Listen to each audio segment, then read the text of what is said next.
Olá, eu sou a Isabela Cruz, do time de distribuição da BTG Asset, e esse é o BTG Asset Talks, programa que vai trazer atualizações, novidades e oportunidades de produtos que estamos enxergando no cenário atual. E eu sou o Rodrigo Fortinelli, também do time de distribuição aqui da BTG Asset, e hoje o nosso convidado é o Júlio Filho, sócio do BTG, responsável pelas estratégias Explorer e Discovery dos fundos aqui da BTG Asset. Bem-vindo, Julinho, vou chamar de Julinho pela intimidade, o mercado te conhece como Julinho. Bem-vindo aqui pelo nosso podcast. E primeiro a gente queria começar, Julinho, você contar um pouco da sua trajetória até aqui, e aí depois a gente entra um pouco em mais perguntas de mercado, em perguntas de produtos, acho que vai ser bem legal. Bom, primeiramente queria agradecer a Isa, ao Fonte, excelente iniciativa de vocês da área de distribuição, mais uma excelente iniciativa, e é um prazer estar aqui com vocês nesse podcast. Então, vou começar contando um pouco da minha história, né? Até vou voltar ali para o período de faculdade, que acho legal, o pessoal tem curiosidade, né? Eu entrei em faculdade de economia, mas minha ideia era fugir de fazer a mesma coisa que meu pai fazia. Meu pai é economista, sou filho de pai economista, minha mãe é psicóloga, e não queria ter a carreira de nenhum dos dois, né? E aí eu me encaminhei para fazer administração. Só que eu fui fazer IBMEC, agora atual INSPER, né? E entrar em economia era mais fácil, e no meio do curso você podia mudar, então era a mesma coisa, então tinha um custo-benefício muito melhor. Você entrava mais fácil e podia escolher lá na frente. E acabei entrando em economia, com o intuito de mudar para administração, e aí teve microeconomia, que eu já gostei muito, e chegou macroeconomia, que para mim foi minha grande paixão ali dentro da faculdade, né? Me apaixonei por aquilo, e aí não consegui fugir da história da economia. Aí tava no sonho, aí você percebeu que tava no sonho. Não tinha como fugir. Aí eu fiz economia, realmente macroeconomia foi uma paixão ali para mim no início, e logo, assim, já tendo uma ideia, né, da onde que eu podia me direcionar, eu vi, poxa, tem macroeconomia, é um negócio que eu gosto muito, e dá para ganhar dinheiro com isso. Então, encontrei a perfeição aqui.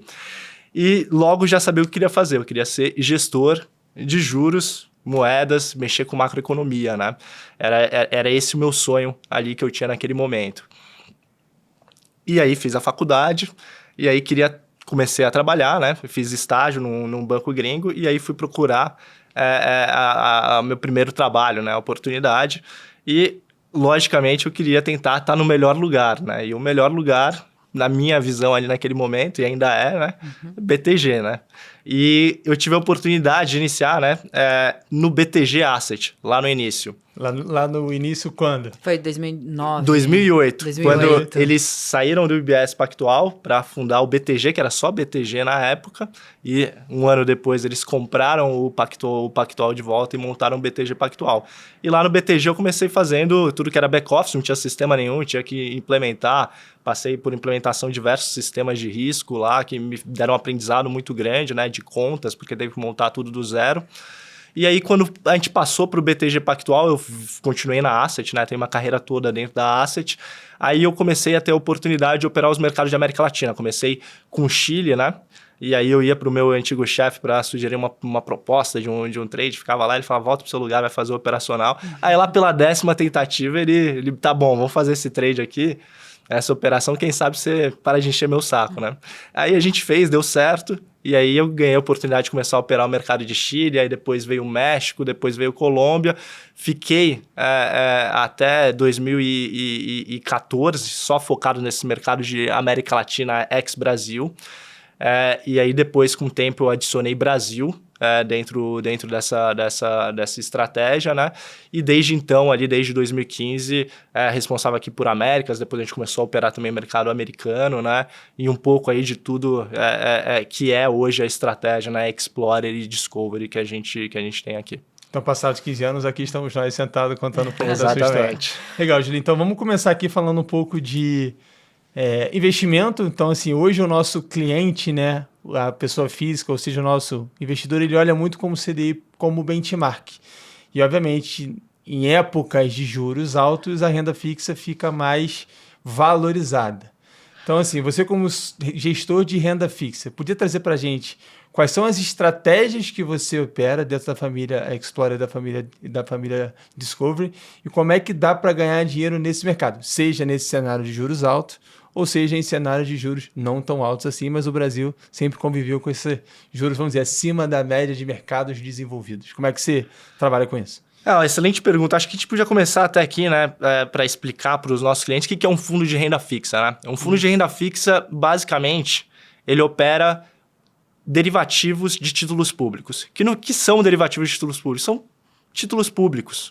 Eles refletem basicamente a precificação de título público. Então, a gente extrai valor do mercado operando título público. Então, quando a gente acha que os juros vai cair, a gente fica pré-fixado, que é basicamente a gente trava uma taxa num valor que a gente considera alto, e a gente espera que o CDI vai cair, vai realizar abaixo daquilo, e isso gera um ganho para o cliente acima do CDI.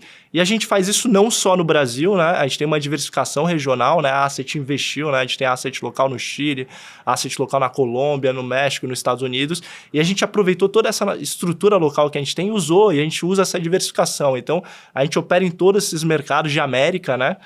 Dentro do Explorer. Isso gera uma diversificação regional, como eu mencionei. E como a gente extrai valor, né? Eu citei ali no outro ponto a macroeconomia, né? Basicamente, a gente vai montar cenários econômicos, né? Usando a macroeconomia como fundamento, usando os excelentes economistas que a gente tem dentro da Asset, né? Citar aqui o BRL, a Stephanie Birman também dá um apoio excelente para a gente, né? Também no buy side. Isso aqui gera uma diferenciação muito grande, né? Que a gente constrói calls com excelentes economistas, e a partir do momento a gente vai para o mercado e compara com o mercado e vê esse cenário que a gente precificou, tem alguma oportunidade para remunerar? Se tem ali, a gente vai colocar uma operação para remunerar para os clientes. Por exemplo, nesse atual momento aqui, a gente acha que tem oportunidades não só no Brasil, mas pela América toda, incluindo os Estados Unidos, de estar em mercado pré-fixado, porque a gente acha que vai ter um corte de juros na maior parte dos países superiores ao que estão na curva, né? Então, tem muita essa história, o produto de renda fixa é um produto específico para quando você está com juros altos. Não, a gente gera alfa acima do CDI. Se o CDI tá 2, a gente vai buscar entregar CDI mais 4, CDI mais 5 para esse produto. Se o CDI está 12, a gente também vai buscar entregar esse alfa, CDI mais 4, 5. Obviamente, quando o CDI está mais alto, acho que isso fica um diferencial mais alto, assim, mas é um produto para todo momento, né? E o Brasil é o país da renda fixa, né? A América Latina é o continente da renda. A América do Sul é o continente da renda fixa, que tem os juros mais altos no mundo, em mercados que têm alguma liquidez, né? Então, como a gente não tem um mercado de fundos de renda fixa desenvolvidos aqui, né? A gente deveria ter isso aqui, tem que estar na carteira do cliente, né? Assim como a gente tem fundos multimercados dentro da carteira do cliente, assim como a gente tem fundo long and short de ações, fundo long only de ações, e eu acho que a gente está desenvolvendo uma excelente oportunidade que a gente tem aqui, que é o Explorer, para o cliente alocar aqui. Mas é isso, assim, a gente busca sempre gerar alfa. Aí vamos pensar nesse ciclo de corte de juros aqui. É nessa hora que a gente costuma performar bem. O mercado oferece prêmios para estar aplicado na curva de juros e a gente vê muita oportunidade para remunerar, assim. A gente está bem animado com esse ciclo de corte de juros que ainda não se iniciou, né? Deve começar com o Chile agora no mês de julho e o Brasil vindo em agosto, depois a gente deve ter o México e em 2024 provavelmente a gente vai ter os Estados Unidos, vai ter muita oportunidade nos próximos 24 meses aqui para a gente remunerar. A gente já está falando de cortes possíveis aqui no Brasil, Julinho, só que o ano passado também vocês aproveitaram essa alta, foi o movimento inverso, né? Não à toa o Explorer, ele ficou em primeiro lugar ali no ranking nos fundos de renda fixa. Então, desde o ano passado, né, que o fundo já tem performando com a curva de juros, tanto no Brasil quanto lá fora, oscilando bastante, vocês aproveitaram bastante isso, né? Independente dos cenários. Assim, esse é um ponto bem importante, Isa. Não é só também no ciclo de corte, é realmente quando a gente acha uma oportunidade referente ao nosso cenário contra o que está precificado no mercado. No início do ano passado, a gente olhou os juros reais negativos nos Estados Unidos e falou, não vai ser com esses juros reais negativos que a gente vai conseguir trazer a inflação para a meta. Sim. Basicamente, a gente vai precisar de juros mais altos, né? E basicamente, juros é o que causa a restrição na economia. Quanto mais altos os juros, você espera que as pessoas vão gastar menos, vão poupar mais, as empresas vão investir menos, isso desacelera a economia. E os juros ainda estavam muito estimulativos, com uma inflação muito alta, não só nos Estados Unidos, mas também em todos os países aqui da América do Sul. Mas a operação ali naquele momento nos Estados Unidos foi mais clara, a gente conseguiu navegar no mercado de América Latina, mas boa parte do alfa que a gente gerou no ano passado, veio dos Estados Unidos com uma posição tomada, apostando na alta de juros do Banco Central americano, que acabou acontecendo e a gente conseguiu trazer essa remuneração um pouco acima aí de CDI mais 6. E eu acho muito interessante colocar, né? Esse ano, por exemplo, o principal destaque até agora do fundo vem sendo a estratégia do Brasil. Ano passado foi Estados Unidos, como eu mencionei. E como que vocês fazem essas mudanças? É um comitê? O que vocês analisam para justamente falar, não, vamos olhar aqui para os Estados Unidos, vamos olhar mais para o Brasil? Como que é feita essa mudança, essas decisões? Assim, excelente pergunta também, porque a gente tem um analista para cada mercado, né? Um gestor para cada mercado. A gente gosta muito de ser detalhista, de ver tudo muito no detalhe, né? Análise de inflação, leitura de jornal. Mas não é porque a gente tem uma pessoa cobrindo Colômbia que a gente vai ter posição em Colômbia o tempo todo. A gente tem que ver aonde que estão as oportunidades, onde que está a diferença do nosso cenário para os preços de mercado. Isso aqui é muito importante. A gente é fanático por isso aqui, de fazer essa análise de maneira muito detalhista, né? E quando a gente vê a oportunidade, a gente sempre compara entre os mercados. É natural a gente ver, por exemplo, nesse momento aqui, a gente acha que todos os países oferecem oportunidades para corte de juros. Mas qual a melhor alocação? A gente acredita talvez que no Brasil e nos Estados Unidos a gente tenha mais oportunidades do que nos outros países. O Chile vai cortar, mas já tem muito precificado. Então a gente vai comparando e vai vendo onde estão as oportunidades. Então em 2021, eu mencionei 2022, foi Estados Unidos, 2021 foi Chile. Provavelmente a gente vai rotacionando os mercados que vão gerando oportunidades e gera diversificação no produto. Então a gente realmente tem estratégias pela América, né?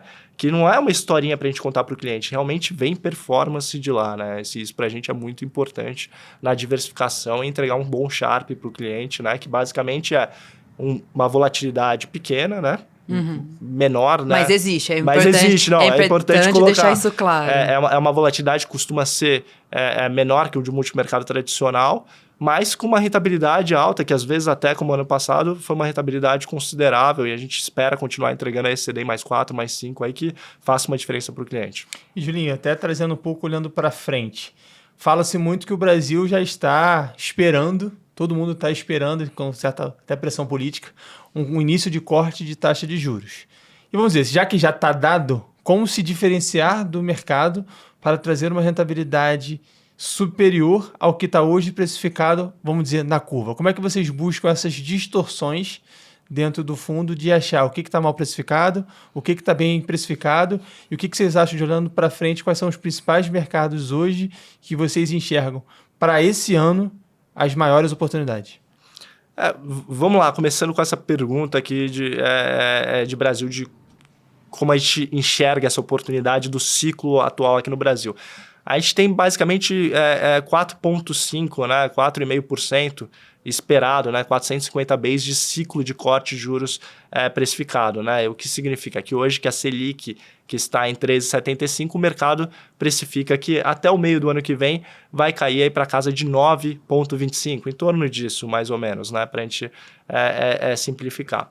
Aí quando a gente olha aqui as características do país e faz uma análise de longo prazo, né, o que a gente vê?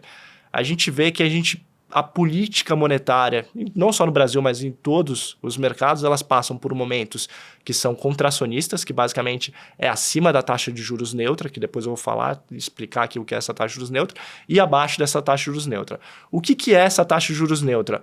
É a taxa que o Banco Central coloca e faz com que a demanda, né, a demanda do país, que basicamente é consumo, investimento e gasto do governo, cresça ao redor do potencial. E potencial do crescimento do Brasil aí deve ser algo em torno de 1,5%, 2%, talvez um pouco otimista isso aqui, mas com as reformas que a gente fez, trabalhista, deve estar em torno disso. Quanto é que é essa taxa de juros neutra no Brasil? Em termos reais, os economistas falam aí de 4%, 4,5%, 5%. Vamos ser conservadores, vamos considerar 5% de taxa de juros neutra real, né? Que seria uma taxa de juros da NTN-B aqui. Mais uma inflação, também vamos ser conservador, colocar uma inflação de 3,5%, 4%. Vamos ser conservador, considerar uma taxa neutra nominal para o país de 9%.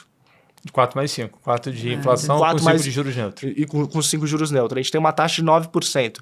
A gente não vai parar no neutro, não tem nenhum ciclo que o país para. A gente sai do contracionista e vai para o estimulativo. Então, 9,25% precificados no mercado parecem poucos para a gente.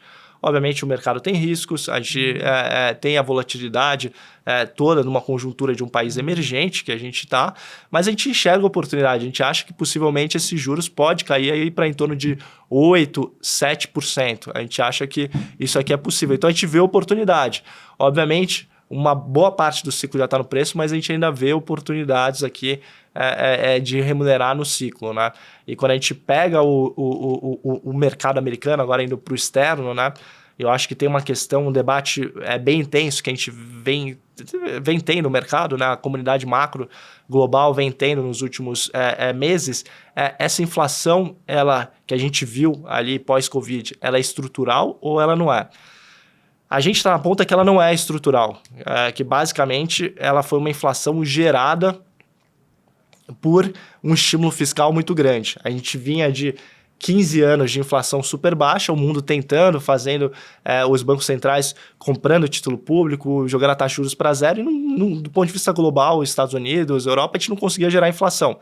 Chegou a pandemia e de maneira acertada, né? A gente pode discutir a magnitude, os governos resolveram dar cheques para as pessoas, né? O auxílio emergencial, e entregar dinheiro. E dessa forma a gente consegue gerar inflação.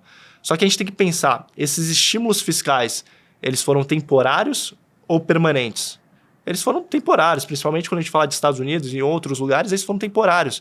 Então, quando você tem um estímulo fiscal muito grande naquele momento sim você pode afetar as estruturas da economia, ter uma taxa de juros neutra mais alto naquele momento. Mas como é um ponto único na amostra e depois ele deixou de ser permanente, ele era transitório só para aquele momento, a gente deve ver a inflação voltando. Como a gente já está vendo ela voltando. E na nossa opinião, a inflação global, né, de maneiras de tendências longas, é muito ligada à demografia, né? E demografia por quê? Porque a gente teve um boom de inflação ali na década de 70 e 80. A gente tinha um crescimento populacional muito alto. Imagina que a população mundial está crescendo muito. Você precisa investir e às vezes o investimento não acompanha o crescimento da demanda, né? E dessa forma isso aqui gera inflação. Se a oferta não está crescendo na mesma velocidade da demanda, isso aqui é inflacionário. E agora a gente está num momento demográfico que o crescimento populacional é muito baixo. Isso aqui tende a ser desinflacionário. Então, a gente está no campo de ser... A gente acha que o problema nos próximos 10 anos vai ser inflação baixa. A gente vai voltar para a década passada, talvez algumas coisas como a redução de endividamento privado americano, isso aqui talvez tenha ficado para trás, talvez não seja tão baixa a inflação, mas a gente acredita que a gente ainda tem muita dinâmica de inflação para baixa, assim como essas tecnologias novas todas que a gente está vendo, né? O Uber é muito desinflacionário, você abre um leque, né, de pessoas que podem fazer um serviço parecido com táxi, que gera uma deflação para o preço de táxi. O Airbnb também abre uma quantidade possíveis, né, aumenta a oferta, né, de lugares para as pessoas ficarem quando viajarem. Sim. Isso aqui é desinflacionário. Então, a gente está no campo que vai ser desinflacionário. Obviamente, a gente vê com muita atenção e respeito, né, as opiniões do outro lado. Isso aqui é muito da nossa característica e sempre se questionar. Se a gente estiver errado, o que vai acontecer? Mas como a gente está nesse campo desinflacionário, a gente acha que a inflação americana vai cair. A gente já está vendo algumas demonstrações disso aqui. A gente tem uma política monetária restritiva, isso aqui vai fazer a atividade americana cair. E dado isso, o Fed, em algum momento, não vai ter outro, se a gente tiver correto, né? Não vai ter outra coisa a fazer a não ser cortar juros, e cortar juros de maneira significativa. Ainda mais pelo fato que o Fed tem que ser o último da sala a cantar a vitória. Ele tem que ser conservador o tempo todo, ele tem que ficar ali, olha, eu vou ser o último a falar que a gente venceu a inflação. E nisso aqui, talvez ele mantenha a política monetária mais restritiva do que ele deveria por mais tempo.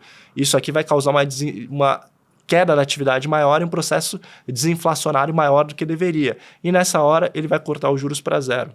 É o que aconteceu atrás e é o que a gente acha que vai acontecer. Obviamente, de novo, a gente está num momento muito difícil do ponto de vista macro global. Esse debate é muito intenso, a gente respeita muito as pessoas que estão do outro lado, que têm opiniões diferentes da nossa. Mas a gente enxerga uma grande oportunidade no mercado americano não só para esse ano, a gente acha que tem uma oportunidade para esse ano, mas olhando para 2024, a gente acha que em algum momento vai ter um intenso ciclo de corte de juros nos Estados Unidos. E essa é a grande oportunidade que a gente vê. E quando a gente compara o mercado americano com os outros emergentes, né? Já falei de Brasil, a gente gosta de aplicar juros aqui, de ter posições que se beneficiem de um corte de juros aqui. Quando a gente compara com o México, a gente acha os Estados Unidos melhor, então são mercados muito similares, muito próximos ali, né?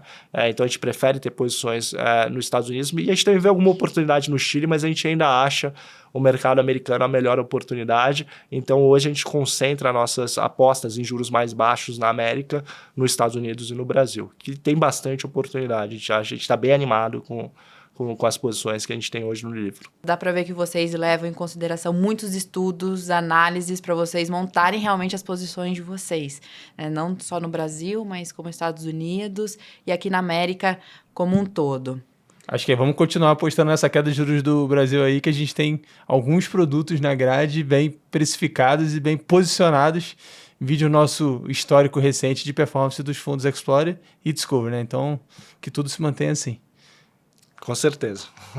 Eu acho que assim, Julinho, para a gente encerrar aqui, a gente vai trazer uma pergunta que vai ser meio que o nosso carro-chefe aqui do podcast, que é trazer uma curiosidade do nosso convidado, alguma história que ele tenha vivido, seja boa, seja ruim, seja divertida, seja bizarra, o que você quiser contar. Eu acho que assim, trazendo um pouco o teu ambiente BTG, do que você acha que pode ter sido um case teu de vida, que eu acho que seria legal para quem está ouvindo a gente ou vendo a gente, saber um pouco mais, meio que pegar um pouco mais da tua história e pode contar um sucesso, um fracasso, uma superação, qualquer coisa que você acha que tenha sido legal da tua história aí para compartilhar com o pessoal aqui com a gente. Não, outra excelente pergunta, né? Eu vou ficar na parte das derrotas, né? Eu acho que todo gestor, quem está no mercado e não tem derrotas, acho que... São aprendizados, né, Julinho? Exatamente. E eu acho que é nas derrotas que você evolui, né? E tem uma que foi a minha primeira, talvez a mais dolorosa até aqui, pelo fato de ter sido a primeira, que foi em 2012, né? Eu vinha como eu comentei com vocês, em 2012, ali a minha situação, eu era responsável pela estratégia de México, Chile e Colômbia dentro da Asset. E via de uma batida muito boa. Em 2011, eu tinha levado meu primeiro excelente dentro do banco. Para quem não sabe, excelente é uma avaliação positiva que tem 3% só dos funcionários. Tinha essa métrica, acho que é mais ou menos por aí hoje. 3% dos funcionários podem ser classificados como, enfim, você teve aí em 2011 nessa turma. Exatamente. 2011 foi o ano que eu levei meu primeiro e foi, assim, talvez um dos dias mais felizes da minha vida, porque eu sonhava muito com aquilo de ser uma instituição de uma qualidade enorme, né? E você poder receber isso aqui, para mim, ali naquele momento foi muito significativo, com certeza um momento que eu vou guardar comigo pro resto da vida, né? E vinha num momento muito bom, e a gente achava ali, né, chegando em 2012, né, que o México iria iria fazer um ciclo de corte de juros. A taxa de juros no México já era 4,5%, já era uma taxa relativamente baixa, mas a gente achava que o México poderia cortar um pouquinho mais os juros ali, talvez caminhar para casa de 3%. E a gente se posicionou para isso. A gente fez um dever de casa enorme, né? Realmente toda a modelagem dos economistas, também a simetria que a gente via no mercado, e tudo ia na direção de corte de juros, né? E a gente montou uma posição significativa, como eu comentei, a gente veio num momento muito bom. O Banco Central mexicano vinha se comunicando oficialmente, né, na direção de corte de juros, nos seus comunicados oficiais, e eles acabaram não cortando os juros numa fatídica reunião de março, né? Lembra até o mês. Não. E ali, aquele momento, né, a decisão do Banco Central, até hoje, qualquer decisão de Banco Central é um momento de tensão para a gente que faz gestão de renda fixa, né? E aquele momento era com o mercado aberto, né? O mercado mexicano, diferente do mercado brasileiro, é com o mercado aberto, né? O mercado está funcionando e solta a decisão. Naquela época, né? Hoje em dia já mudaram essa história no México, a decisão é com o mercado fechado. E aquilo lá, para mim, né, de você ver, né, e ainda mais que eu vinha numa batida de alguns não, né, poucos anos ali de acerto, e você vivenciar uma derrota no mercado e os aprendizados que aquilo te traz, assim, para mim aquilo foi muito significativo na minha vida, assim, aquele com certeza foi o ponto que eu mais aprendi, gestão de risco, gerenciar, a sempre se questionar, né, ver de diferentes óticas, né, porque a gente sempre pode estar errado nos argumentos, né? E sempre estressar ao máximo os argumentos, né? Tomar muito cuidado com as grandes confianças que você tem, né? E que você pode ter grandes perdas. Eu acho que foi uma grande evolução, assim. Eu seria um gestor menos completo se eu não tivesse passado por aquilo, né? Mas ali naquele momento não tenho o que falar, assim, era uma grande derrota. Eu me lembro que o mercado depois, né, obviamente continuou ali e você tem que fazer todo o stop da posição, e não tem jeito, é a nossa cultura, é a cultura BTG, né, errou, stopa, paciência e vamos para a próxima, né, e depois de fazer a reconstrução naquele ano, né, que é um processo também duro, mas em 2013, 2014, o Banco Central no México, depois de alguma teimosia, veio a fazer esse ciclo de corte de juros que a gente estava esperando, a gente pegou, vivenciou. Em 2013, inclusive, pegando esse ciclo de corte de juros no México, eu levei o meu segundo excelente do Julinho tem coleções de excelentes. E para mim ali é um aprendizado, assim, que a gente tem toda a derrota, é um aprendizado, é aí que você aprende, assim, isso aqui no mercado é muito importante. E mais do que isso, né, é uma carreira que o mais importante não é o quão alto você pode chegar, é a sua capacidade de levantar, porque quando você está no mercado, seja mercado de ações, mercado de crédito, mercado de juros e moedas, você vai cair. Então, o gestor bom não é necessariamente aquele que tem um bom desempenho, mas às vezes aquele que consegue, depois de uma derrota, retomar e fazer o mesmo trabalho com a mesma constância e com um psicológico bom, né? Então, teve esse aprendizado e que, vamos dizer... E o banco te deu todo o apoio estopa, mas se eventualmente você tiver a confiança de voltar a ter essa posição, como você falou, que voltou até em 2013, se você tiver ali, vamos dizer, com essa convicção, tudo bem, volta a ter posição e vamos para cima de novo, como você acabou acertando ali em 2013. Então, te tornou um gestor mais completo, mas também não te limitou de voltar a ter aquela posição num segundo momento, com uma confiança que você falou, não, agora vai ter que começar. Foi mais ou menos assim. Com um pouquinho de medo, mas foi mais ou menos assim. Foi mais um pouquinho de medo, um pouquinho menos de confiança, que às vezes também é importante, né? Você saber dosar a dose da confiança.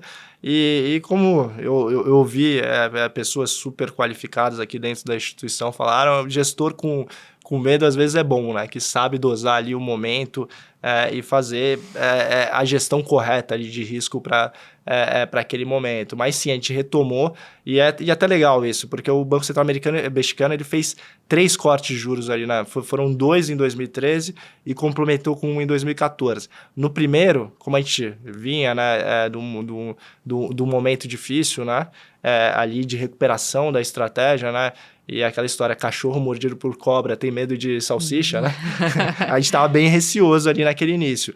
Então, a gente foi com uma posição menor para esse primeiro corte que teve, aí ganhamos confiança, não está acontecendo. Agora a gente vai aumentar para o segundo corte que veio, e já em 2014 a gente já pegou com uma posição mais considerável, né? Então, é o aprendizado também de você ir vendo as coisas acontecendo na sua direção e aumentando a posição aos poucos, né? Mas é isso, assim, acho que o importante erros acontecem dentro de uma gestão, o importante é ter uma boa gestão de risco, isso é uma tecla que a gente bate muito, mas muito dentro da gestão do Explorer, gestão de risco. Se a gente errar, quanto a gente pode perder pelo nosso mandato? A gente está aqui fazendo uma coisa muito séria, a gente está lidando com a poupança dos nossos clientes, isso aqui nossos clientes são o nosso grande ativo, né? Então, a gente leva muito a sério essa gestão de risco do dinheiro dos nossos clientes. Para a gente, assim, a gente é gestor macro, ter ideias, tentar ver o cenário macro, a gente adora isso aqui. Isso aqui, realmente, como eu disse, eu sou apaixonado por macroeconomia, ver tendências, ler jornal, researches, né? Mas o nosso principal dever fiduciário é gerir risco, né? E aquela história, eu comecei ali aprendendo e tendo toda essa cultura aqui dentro do BTG, que eu acho que é um lugar que tem uma gestão de risco excepcional, né? E acho que aos poucos a gente vai aprendendo e o resto do time, todo mundo com essa história de gestão de risco dentro da veia. Beleza. Julinho, obrigado pela sua participação. Então a gente tem bastante conteúdo de renda fixa para falar nesse nosso episódio. Bom, queria agradecer a sua participação. Isa, se quiser, fica à vontade para encerrar. Agradecer, Julinho, relembrando as estratégias que a gente falou aqui hoje, além do cenário macro de oportunidades, a gente falou do BTG Explorer e do BTG Discovery também. Então, se vocês tiverem alguma dúvida, por favor, procurem um time de distribuição da BTG Pactual Asset. E esse foi o BTG Asset Talks, o programa aqui da BTG Asset, que traz convidados especiais e hoje com a presença do Júlio Filho, responsável pelas estratégias Explorer e Discovery. Valeu, pessoal. Muito obrigado.